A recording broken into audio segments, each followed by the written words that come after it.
আমরা বেঁচে থেকে কি করব? 5,000 টাকায় আমাদের কি হয়?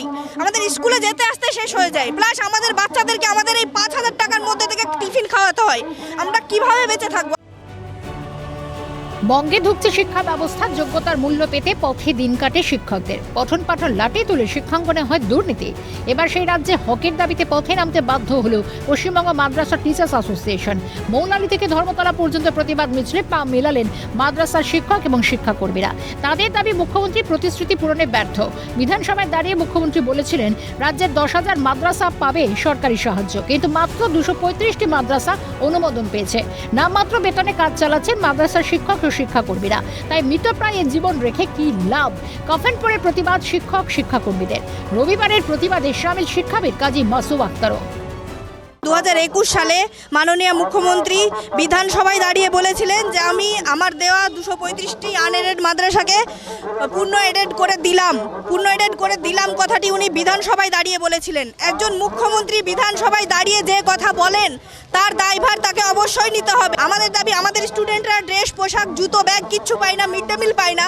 আমাদের বাচ্চারা, মুখ্যমন্ত্রী নিজের দেশের বাচ্চারা, যারা অন্য সব মাদ্রাসার বাচ্চারা, স্কুলের বাচ্চারা, সব বাচ্চা, আমাদের বাচ্চারা কেন বঞ্চিত হচ্ছে?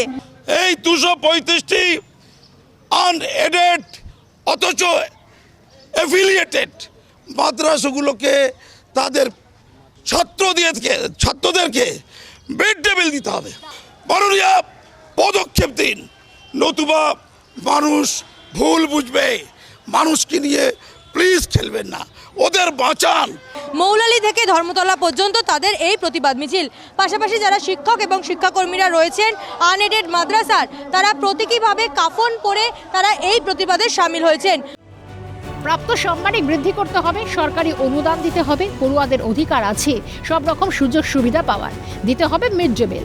মাদ্রাসা শিক্ষকদের ন্যায্য দাবিতে পূর্ণ সমর্থন শিক্ষাবিদ কাজী মাসুম আক্তারের।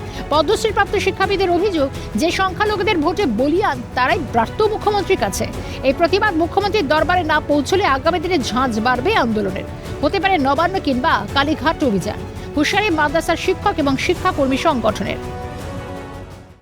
যে সংখ্যালঘুদের ভোটে টিকে আছে, যে মাদ্রাসা অজুহাতের জন্য বিরোধীরা মাননীয়কে দেখে দিচ্ছে, সেই মাদ্রাসার শিক্ষকরা তারা বেতন পাচ্ছে না। মাননীয় কথা দিয়েছিলেন, বারবার কথা দিয়েছেন, প্রতিশ্রুতি দিয়েছেন। এরা কি সত্যি দুধেল গাই? মাননীয় আগামীকাল সংখ্যালঘু দপ্তরে বৈঠক করে এদের এডেড করুন। এদের বেতন জুনিয়র হাই মাদ্রাসার এডেড স্কুলের টিচারদের মতো করতে হবে।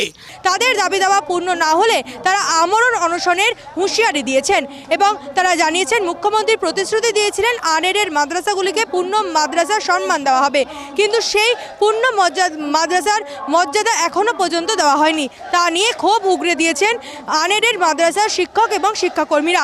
ক্যামেরায় জনির সঙ্গে রেশমির রিপোর্ট, ক্যালকাটা নিউজ, কলকাতা।